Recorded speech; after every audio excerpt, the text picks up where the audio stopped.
I did want to share a few thoughts about what happened here because, as I said, it is a event of massive proportion, of historic proportion. And there's a lot of things that I think it provokes a lot of questions that really still haven't been answered. So first of all, let us just note that for 8 years now, we have heard from the Democratic Party, its defenders, its media allies, pretty much everyone who admits they support the Democratic Party or hides the fact that they support the Democratic Party, the same message repetitively offered over and over, which is that democracy, American democracy, is imperiled. The survival of American democracy is in danger, and the only way it can be saved is if you vote for the Democratic Party. That was their message in 2016. That was their message in 2020. It's their message again this year. And if you look at their behavior as a party, I would say they are the strangest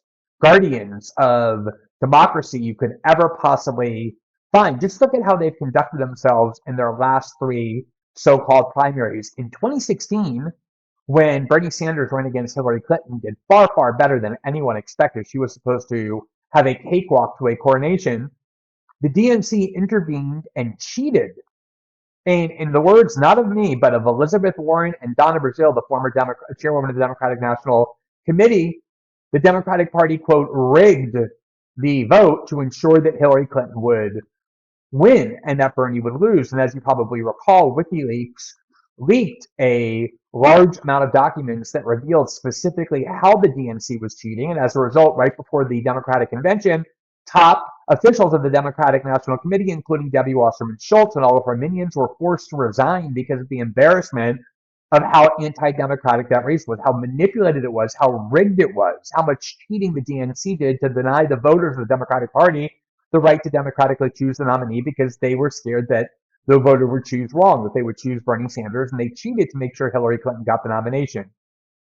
In 2020, after Bernie won the first three primaries in Iowa, New Hampshire, and especially in Nevada, where he crushed the field, Barack Obama, by all news accounts, in one day, making secret phone calls, forced three other establishment candidates out of the race, including Pete Buttigieg and Amy Klobuchar, who up until that point were getting a significant vote total from people who liked the Democratic establishment, knowing that Barack Obama did, that they were taking away the votes from Joe Biden. The only two candidates left were, besides Bernie Sanders, Elizabeth Warren. They allowed to stay in the race past Super Tuesday, even though her candidacy was a complete debacle.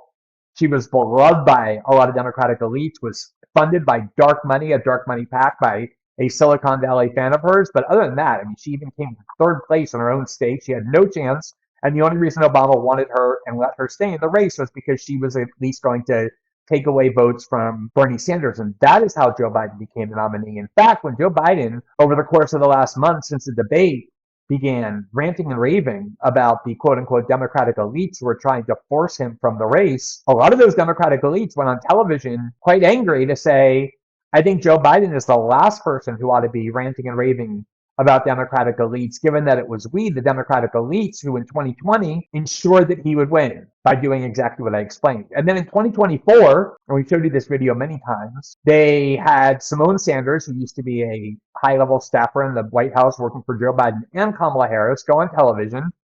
And when asked, how is the Democratic Party primary going to work? You have two candidates running against Joe Biden so far, RFK Jr. and Marianne Williamson, and she announced on behalf of the DNC that there would be no primaries, period.